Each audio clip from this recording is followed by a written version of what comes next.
I'm going to be doing a series on portfolios, how to build them, who to send them to, all that sort of stuff. But I'm going to start it off here with my first video talking about the most important part of my portfolio.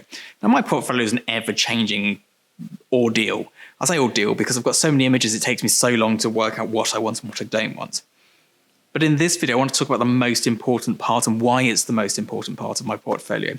Obviously, I've got my big tear sheets in there, the big, exciting, sexy campaigns I shot if food can be sexy. I'm sure it can be.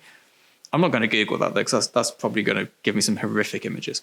But it's very important to have those in there. But that's not what people are interested in. When you get to a good level of photography, anyone can take a good picture. Anyone can take a nice picture. Anyone can shoot an ad campaign.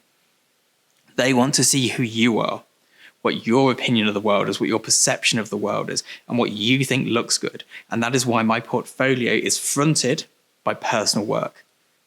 75%, maybe 80% of my portfolio is personal work. It is the most important part of my portfolio.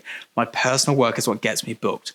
When I get books, I could be getting booked for anything from like pop art to editorial sort of, and that becomes a bit homogenous and a bit looking like everyone else. And when my book's put into a room in front of 30 other photographers with art buyers looking at them, going through them all, they're not going to remember who shot which campaign. There's too many of them. They all look the same. There's not a great deal of difference. They're all following a very similar trend based on the type of brand they are, where they're from, and who they sell to. However, my personal work is my opportunity to go, this is what I am.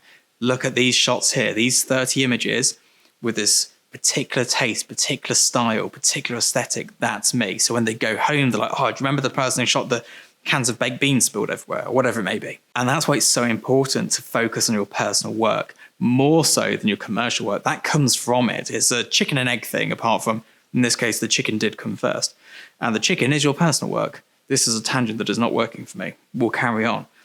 It's very important to get that personal work in there. I invest so much time, money and energy into my personal work because of this. It's my calling card. It's more important than a business card.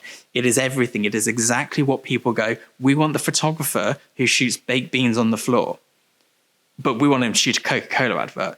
But that's not the point, because they know that I can do that. I can shoot whatever it is they need shooting, but they're sort of choosing it based on something which perhaps doesn't matter in a lot of cases, but you've got to pick it on something. At some point, when everyone's at a certain level, you've got to choose based on something.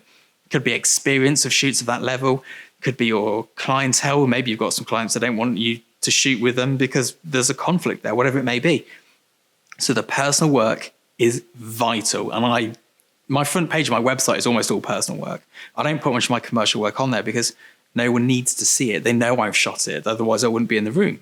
So I hope this is useful for you, and it's something you can all implement pretty much straight away. And it's something you should be constantly working on, constantly trying to put together a body of work that is your personal work, that is like a calling card that says, this is who I am and this is my perception of the world. It needs to be different. It can't look the same as everyone else's.